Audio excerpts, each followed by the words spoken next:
Hey Balko, this is your biology teacher Ms. Poonam and I welcome you all in your biology class. So today we are going to start the new topic or the next process of the chapter number 6 life processes, that is excretion. We have talked about nutrition, respiration, transportation. मतलब खाया पचाया, उससे energy भी ले ली, उसको transport भी कर दिया, इस फूड को ट्रांसपोर्ट किया, उससे एनर्जी ले ली, जो भी सब कुछ हुआ वापस किया। अब जो आपके ये सब चीज़ें करने में सब जो मेटाबॉलिक रिएक्शंस हैं उनमें क्या है, परफॉर्म करने के बाद में आपको ना कुछ वेस्ट मटेरियल मिलता है। वेस्ट तो मिलेगा, आप जब जूस पीने जाते होंगे, निकालते होंगे ना, तो वेस्ट निकलता है ना, जूस आप पी जाते हैं, तो वो जो वेस्ट है आपको बॉडी से बाहर निकालना है ना, वो वेस्ट को बाहर निकालना। इजेशन हमने पढ़ा, आप बोलेंगे इजेशन और एक्सक्रीशन हमने वही क्यों नहीं पढ़ लिया? थोड़ा सा चेंज है बच्चों, पहले तो ये चेंज के बारे में देखो, कंफ्यूज नहीं होएगा कोई भी बालक।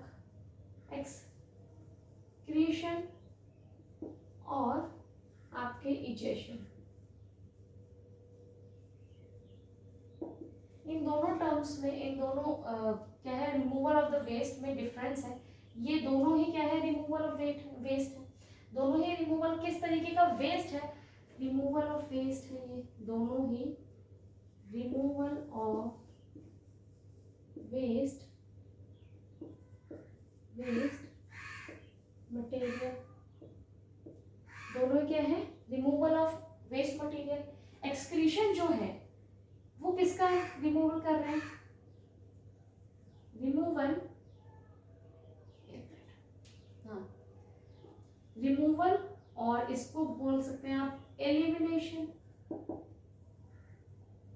रियलिटी शोज में होता है एलिमिनेशन राउंड। क्या होता है एलिमिनेशन राउंड? जिसमें कोई ना कोई एलिमिनेट हो जाता है, बाहर निकाल दिया जाता है।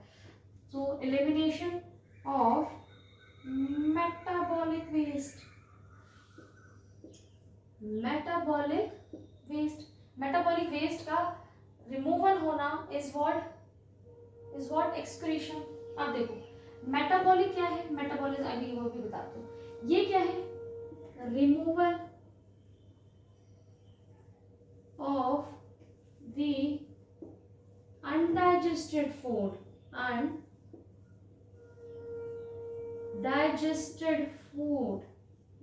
जो फूड आपकी बॉडी ने डाइजेस्ट नहीं किया है उसका बॉडी से बाहर निकालना है, या रिमूवल इज इजेशन। ठीक है, इस बॉडी पे कोई भी केमिकल रिएक्शन अभी नहीं हुई क्योंकि पचा ही नहीं पाया। जब पचा नहीं पाए तो बॉडी में क्यों रखोगे, है ना। आप पचा गए, उसमें से एनर्जी आपको चाहिए, उसमें से कुछ जो आपको क्या है सॉल्युबल फॉर्म्स हैं उनकी, उसको आप ले लेते हैं, बाकी का क्या करेंगे आप, बाहर निकाल दो। उस प्रोसेस को बोलते हैं इंजेक्शन। लेकिन यहाँ पर जो आपने यहाँ पे पचा लिया था खाना इंजेक्शन में, यहाँ नहीं, इंजेक्शन में या फिर न्यूट्रिशन में आपने जो खाना क्या कर लिया था, डाइजेस्ट कर लिया था, उसके बाद क्या है बहुत सारी चीज़ें रिलीज हो रही थी एज ए बाय प्रोडक्ट। उनका रिलीज का जो रिलीज होने का जो प्रोसेस है, सॉरी रिलीज जो हो रही थी बाय प्रोडक्ट, उनको बॉडी से बाहर निकालना होगा, है ना, वो जरूरी है। तो बच्चों जो रिमूवल है मेटाबॉलिक वेस्ट का, अच्छा मेटाबॉलिक रिएक्शंस क्या होती हैं, जो भी आपकी बॉडी में जितनी भी रिएक्शंस हो रही हैं आपकी बॉडी में, सबको आप कंबाइनली क्या बोलते हैं, मेटाबॉलिक रिएक्शन। कुछ मॉलिक्यूल्स को सिंथेसाइज कर रही हैं, कुछ मॉलिक्यूल्स को ब्रेक कर रही हैं, वो कंबाइनली दोनों ही। ब्रेकिंग क्या होता है, वो मेटाबॉलिक रिएक्शन जो ब्रेक कर रही है that is called as catabolic reaction. जो मेटाबॉलिक रिएक्शन किसी मॉलिक्यूल को सिंथेसाइज कर रही है दैट इज एनाबॉलिक रिएक्शन। ठीक है, ये याद रखेंगे आप। ठीक है, तो ये जो प्रोसेसेस करने के बाद में आपको प्रोडक्ट मिल रहा है waste as a by product, उसको आप बोलते हैं मेटाबॉलिक वेस्ट। ठीक है, उसका रिमूवल इज एक्सक्रीशन। तो आपका है क्या क्या चीज बच्चों, नाइट्रोजनस वेस्ट होता है, ठीक है, जिसमें आपके एमोनिया, यूरिया, यूरिक एसिड, और क्या बन रहा है, कार्बन डाइऑक्साइड और सम आयंस भी होते हैं ना, कार्बन डाइऑक्साइड भी बन रहा है, वो भी क्या होता है एक्सक्रीशन का, एक्सक्रीटरी वेस्ट है। लेकिन यहाँ एक्सक्रीशन में नहीं पढ़ रहे, हम वो पढ़ के आ चुके हैं, है ना। लंग्स आप उसको कर रहे थे, उसका एग्जाम सब वही हो गया था, circulatory system, lungs, respiratory system में संभाल लिया था इसको। यहाँ पर मेनली हम पढ़ेंगे इसका और इसका, आयंस का और किसका, नाइट्रोजनस बेस्ड का रिमूवल पढ़ेंगे। रिमूवल यहाँ पे इजेशन जो है, देखो जो आपका holozoic type of nutrition follow कर रहे थे, ठीक है, उसमें क्या हो रहा था, आपके 5 स्टेप थे, ingestion, digestion, absorption, assimilation and egestion. जो भी इन सब प्रोसेसेस के बाद में बच रहा है, जो डाइजेशन में नहीं हुआ, डाइजेस्ट नहीं हुआ, उनको बाहर निकालना, तो जिसको बोला आपने अनडाइजेस्टेड फूड का रिमूवल, ठीक है। तो इसको तो बस खाली आपको कंपेयर करने के लिए बोला था, यहाँ पर इसमें कोई रोल नहीं है इस चैप्टर में, एक्सक्रीशन में, बस इसको समझाने के लिए कि एक्सक्रीशन और इजेशन में क्या फर्क है, हमने यहाँ पर यूज किया है, ठीक है। अब हम लोग बच्चों ये जो वेस्ट है, nitrogenous waste, ammonia, urea, uric acid, इनके बेसिस पे क्या है ना, ऑर्गेनिज्म को डिफरेंशिएट किया गया है 3 कैटेगरीज में, उसको देख लेते हैं।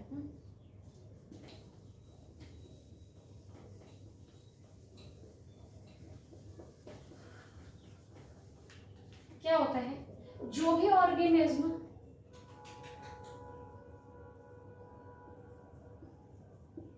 एमोनिया है, यूरिया है एंड यूरिक एसिड, ठीक है, ये 3 तरीके के नाइट्रोजनस वेस्ट है। इसको क्या करूं, इसको भी रख,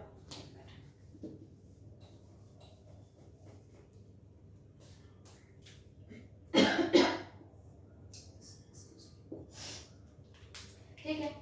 जो भी ऑर्गेनिज्म बच्चों एमोनिया को एक्सक्रीट कर रहे हैं, या एमोनिया नाइट्रोजनस वेस्ट है वो अमोनिया के फॉर्म में बना रहे हैं, उनको, उन ऑर्गेनिज्म को बोलते क्या है, मोनोटैलिक, ठीक है।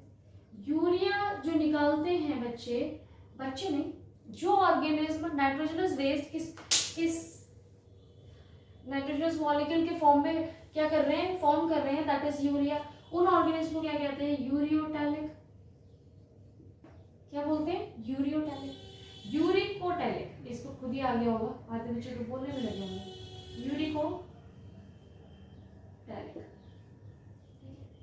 These are the name of organism, ये क्या है, मोनोटैलिक organism,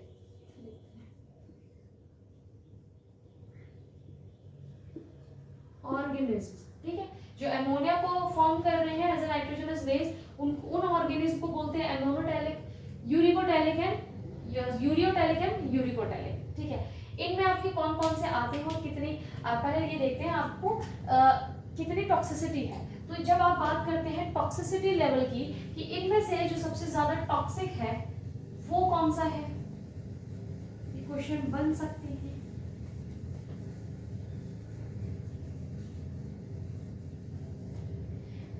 ammonia, urea and uric acid, जो टॉक्सिसिटी लेवल है,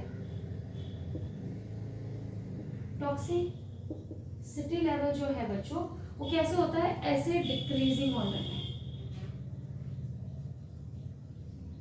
इन डिक्रीजिंग ऑर्डर, मतलब समझते हैं आप लोग, मतलब ammonia is the most toxic nitrogenous waste, urea is less than ammonia and uric acid is the least toxic nitrogenous waste, least toxic nitrogenous waste कौन है आपका, यूरिक एसिड।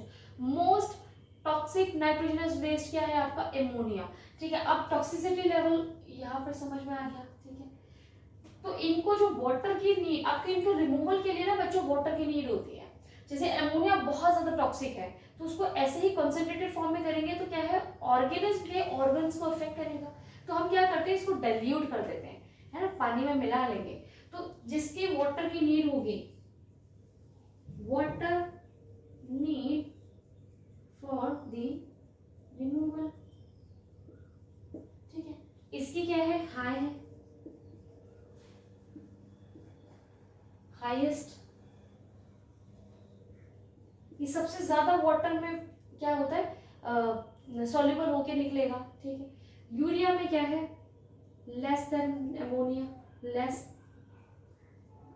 2-3 बना देते हैं सर, इसमें 4 बना दे, इसमें 2 बना दो, चलो, ठीक है। इसमें वाटर की नीड कम है कंपैरेटिव टू एमोनिया, क्योंकि लेस टॉक्सिक है एमोनिया के कंपैरेटिव।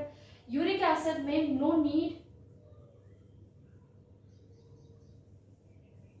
बहुत कम और वेरी लेस, अगर होगी तो बहुत कम, या फिर no need of water to remove this type of nitrogenous waste. इस टाइप के नाइट्रोजनस वेस्ट को रिमूव करने के लिए पानी की ज़्यादा जरूरत नहीं, क्योंकि टॉक्सिसिटी है ही नहीं ज़्यादा, तो ऐसे ही निकाल देंगे, है ना।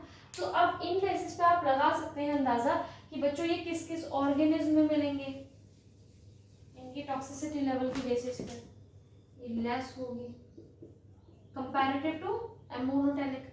इनमें क्या होगा, नो, नॉन क्यों होते हैं, नो नीड या वेरी लेस, जो कि नेग्लिजिबल है, जरूरत ही नहीं है पानी की इनको रिमूव करने के लिए। अब देखो ऑर्गेनिज्म के एग्जांपल्स देखो, अमोनिया, पानी की ज्यादा जरूरत है, तो अब ऐसे ऑर्गेनिज्म तो हो नहीं सकते जो घूम रहे हैं, है ना, रोड पे चल रहे हैं, अरे हो गया कुछ ना कुछ प्रॉब्लम, पानी पीते जा रहे पीते जा रहे पीते जा रहे, इतना पानी की जरूरत पड़ेगी कि पूरा टाइम पानी ही पीते रहेंगे, तो ऐसा पॉसिबल नहीं है ना कि जो टेरेस्ट्रियल होंगे उनके अंदर ये चीज होगी। तो हमारे जो एक्वाटिक ऑर्गेनिज्म होते हैं, एक्वाटिक, ठीक है, ऑर्गेनिज्म वो एमोनोटैलिक होते हैं, जैसे बोनी फिश, आपकी एम्फीबियंस, एक्वाटिक एम्फीबियंस एक्सेट्रा, ठीक है। जो एक्वाटिक ऑर्गेनिज्म होंगे वही फॉलो कर सकते हैं, क्योंकि पानी ही पानी है उनके चारों तरफ, है ना। अब आपकी बात आती है यूरिको की, अगर यूरियोटेलिक की। यूरियोटेलिक कौन होंगे, आप कौन से हैं इनमें से, आप सोचो आप कौन से, एमोनोटेलिक हो, बहुत ज़्यादा पानी पीते हो, आप यूरिन जो है, यूरिन बनने के लिए आप बहुत ज़्यादा पानी पीते हो, नहीं, आप चल जाता है काम थोड़े में, तो क्या होगा, ये बिल्कुल नहीं पियेंगे तो प्रॉब्लम हो जाएगी, कभी कॉर करना ये चीज़, इरिटेशन होने लगती है जब आप नहीं कंज्यूम करते हैं वाटर, ठीक है। तो लेस आपको कौन आ जाते हैं बच्चों, टेरेस्ट्रियल, टेरेस्ट्रियल, ठीक है, टेरेस्ट्रियल ऑर्गेनिज्म आ जाते हैं इसमें, ठीक है। आपके मरीन फिश आ जाती हैं, ठीक है, ये एग्जांपल है आपकी यूरियोटेलिक के। यहाँ कौन आते हैं, देखो यहाँ आते हैं रेप्टाइल्स, ठीक है, स्नेक्स, रेप्टाइल्स आ जाता है ना, स्नेल्स, जो लैंड स्नेल्स हैं वो आ जाते हैं, ठीक है, एग्जाम्पल एक्सेट्रा। यहाँ पे भी एम्फीबियंस आ जाते हैं, जो टेरेस्ट्रियल एम्फीबियंस हैं, जो ज़्यादा टाइम क्या है टेरेस्ट्रियल लैंड एरियाज पे रहते हैं वो होते हैं टेरेस्ट्रियल एम्फीबियंस, जो ज़्यादा टाइम पानी में रहते हैं वो होते हैं एक्वाटिक एम्फीबियंस। तो यहाँ पर आपके क्या है, यूरियोटेलिक में आपके टेरेस्ट्रियल एम्फीबियंस भी आ जाते हैं, जो भी टेरेस्ट्रियल जो लैंड पे ज़्यादा रह रहे हैं वो, ठीक है। बर्ड्स आ जाती हैं यहाँ पर,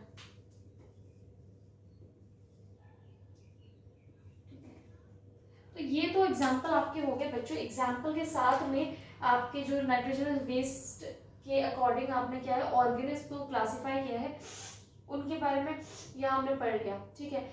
सो ये तो हो गई नॉर्मल सा हमारी बातें एक्सक्रीशन की। एक्सक्रीशन इजेशन में क्या डिफरेंस है, आपके नाइट्रोजन वेस्ट के बेसिस पे आपके कैसे ऑर्गेनिज्म को क्लासिफाई किया गया है, टॉक्सिसिटी लेवल क्या है उनका, ये बात यहाँ पर हो गई। अब हम लोग क्या पढ़ेंगे इस चैप्टर में बच्चों, ह्यूमन बींग्स का एक्सक्रीशन और आपके प्लांट्स का, जैसे हमने अभी तक पढ़ के आ रहे हैं, दोनों को हम कंपेयर कर रहे हैं, मल्टी सेलुलर यूनिसेलुलर में भी बात कर लेंगे थोड़ी बहुत, तो वो पढ़ते हैं। अभी थोड़ा सा और डिस्कस करें क्या कुछ, चलो एक चीज़ और, आपके जो ऑर्गेनिज्म, इसको रब कर देते हैं,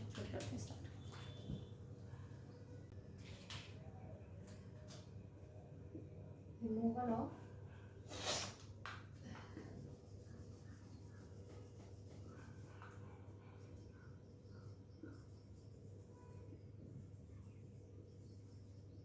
मेटाबॉलिक वेस्ट, ये याद रखना, मेटाबॉलिक वेस्ट का रिमूवल इज एक्सक्रीशन। बच्चों यूनिसेलुलर ऑर्गेनिज्म है आपके पास,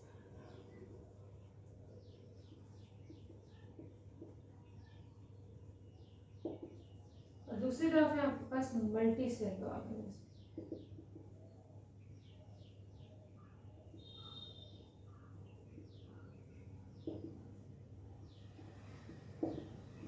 जो ये एक्सक्रीशन का प्रोसेस है ना बच्चों, देखो जो यूनिसेलुलर है, सिंगल सी सेल, सोबर सी, हमेशा से कह रही है बस मुझे सिंपल सा कोई प्रोसेस दे दो, मेरा काम चल जाएगा, मुझसे ना होगा, मुझसे ना हो पाएगा, हमसे ना हो पाएगा, कौन सा, कॉम्प्लेक्स प्रोसेसेस, क्योंकि हम तो खुद ही सिंपल से हैं, है ना। तो यहाँ पर भी यही होगा, जो एक्सक्रीशन का प्रोसेस है वो सिंपल डिफ्यूजन से परफॉर्म कर लिया जाएगा। उसके लिए कोई अलग सा ऑर्गन सिस्टम नहीं होगा ये एक्सक्रीशन परफॉर्म करने के लिए, ये लाइफ प्रोसेस परफॉर्म करने के लिए यूनिसेलुलर ऑर्गेनिज्म में कोई अलग सा क्या है, ऑर्गन सिस्टम इन्वॉल्व नहीं हो रहा है, ये याद रखिएगा। लेकिन मल्टी सेलुलर की बात जब भी याद करते हैं बच्चों, तो क्या होगा, इसमें क्या होगा आपका स्पेशल ऑर्गन सिस्टम इन्वॉल्व, एक अलग ऑर्गन सिस्टम पूरा इन्वॉल्व होगा, कुछ ऑर्गन्स होंगे जो मिलकर काम कर रहे होंगे पर्टिकुलर प्रोसेस को, उसको आप क्या बोल रहे हैं, ऑर्गन सिस्टम बोल रहे हैं, ठीक है। तो मल्टी सेलुलर ऑर्गेनिज्म स्पेशल क्या होंगे, ऑर्गन सिस्टम होंगे। जैसे अगर आप बात करते हैं किसकी, मैमल्स की, जब हमारी बात करते हैं ह्यूमन बींग्स की, जो हम पढ़ेंगे इसके बाद नेक्स्ट लेक्चर में, ठीक है, एक्सक्रीटरी सिस्टम पढ़ेंगे, फिर उसका मैकेनिज्म पढ़ेंगे। तो जो हमारी बॉडी है उसमें जो आपका ऑर्गन सिस्टम है वो क्या क्या चीज होती है उसके पास बच्चों, अ पेयर ऑफ किडनीज होती हैं दो, पेयर ऑफ यूरेटर, उनमें से निकलती हुई दो ट्यूब होती हैं, दो किडनी, दो ऑर्गन्स ऐसे, उसमें से ट्यूब्स निकल रही हैं, उनको यूरेटर कहते हैं, वो भी पेयर में है। वो जाके मिल जाती है एक पाउच में जिसको आप बोलते हैं यूरिनरी ब्लैडर, ठीक है। यूरिनरी ब्लैडर से क्या होगा, पाउच एकदम खुलेगा नहीं ना, उसकी ओपनिंग तो होगी, ओपनिंग से आपके क्या है, यूरेथ्रा निकलती है, जिससे कि ये जो वेस्ट है वो बाहर निकाल दीजिएगा। इतना इजी सा नहीं है, देखो यहाँ डायग्राम देखो थोड़ा सा,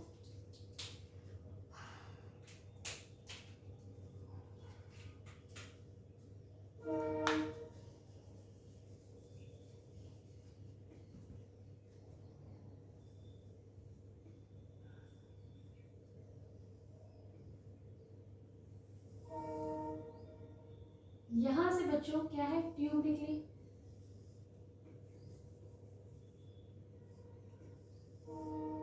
ट्यूब कहाँ गई, एक ब्लैडर में, this is what the bladder and this is what the opening. ऐसा सिस्टम कल बनाएंगे अच्छे से, अभी नहीं, नेक्स्ट लेक्चर में बनाएंगे जब हम ह्यूमन एक्सक्रीटरी सिस्टम स्टार्ट करेंगे, तो सिस्टम में पूरा अच्छे से रिप्रेजेंट करेंगे, हम वहाँ पर ब्लड वेसल्स की भी बात करेंगे, ठीक है। तो ये क्या है आपका, पेयर ऑफ किडनी है, ये दीज आर, देख रहे हो दो किडनी है, अ पेयर ऑफ किडनी, ये दो क्या है आपके यूरेटर, यूरेटर है, दो है ureter, a pair of kidney, two kidneys, a pair of ureter, two ureter, this bladder, this pouch is what, urinary bladder, ठीक है, दिस इज यूरेथ्रा, जिस ओपनिंग से फाइनली जो आपका एक्सक्रीटरी वेस्ट है वो बाहर रिलीज आउट कर दिया जाएगा बॉडी से, तो उसको यूरेथ्रा कहेंगे। This combinedly form the human excretory system.